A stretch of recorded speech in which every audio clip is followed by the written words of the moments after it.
સુરતમાં અગ્નિદાહ સેવા કેન્દ્ર દ્વારા બિનવારસી મૃતકોનો ફોટો પ્રદર્શન યોજ્યું। બિનવારસી મૃતકોની ઓળખ માટે ફોટાનું પ્રદર્શન યોજાયું હતું। ઉધના મગદલા રોડ ખાતે શનિદેવ મંદિર નજીક ફોટો પ્રદર્શનનું આયોજન કરવામાં આવ્યું હતું। છેલ્લા 24 વર્ષથી ભેદભાવ વગર નિસ્વાર્થ સેવા સંસ્થા દ્વારા કરાય છે। Story report by Satish Kumbhani સાથે કેમેરામેન ચિંતન ગજેરા, સુરત। નમસ્કાર દર્શક મિત્રો, મારું નામ વેનીલાલ રસિકાલ મારવાલા, અગ્નિદાહ સેવા કેન્દ્રના પ્રમુખ। અગ્નિદાહ સેવા કેન્દ્ર દ્વારા આજે ઉધના સોશિયો સર્કલ શનિદેવ મંદિરના પ્રાંગણમાં તમામ બિનવારસી મૃતકોની ઓળખ થાય તે માટે ફોટાનું પ્રદર્શન લગાવવામાં આવેલું છે। અગ્નિદાહ સેવા કેન્દ્ર એક રજિસ્ટ્રેશન સંસ્થા છે।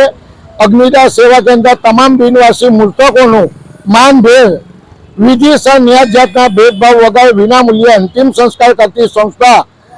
ત્યારબાદ આખા વર્ષમાં જેટલા પણ બિનવારસી મૃતદેહના અંતિમ સંસ્કાર કર્યા હોય એ કમોતે મરેલા હોય એ લોકોની સદગતિ માટે સુરત આર્ય સમાજ મંદિરમાં યજ્ઞ કરવામાં આવે છે।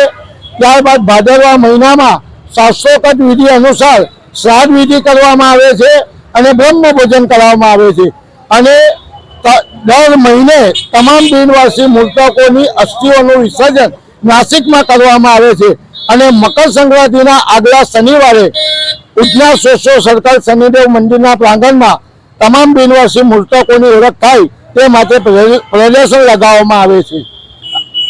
આથી આ જાહેર જનતાને મને અનુરોધ કરું છું કે આ પ્રદર્શન જોવા આવો અને જે તમારા સ્વજનો ગુમ થયા છે એ આ પ્રદર્શનમાં આવીને એની ઓળખ થઈ શકે।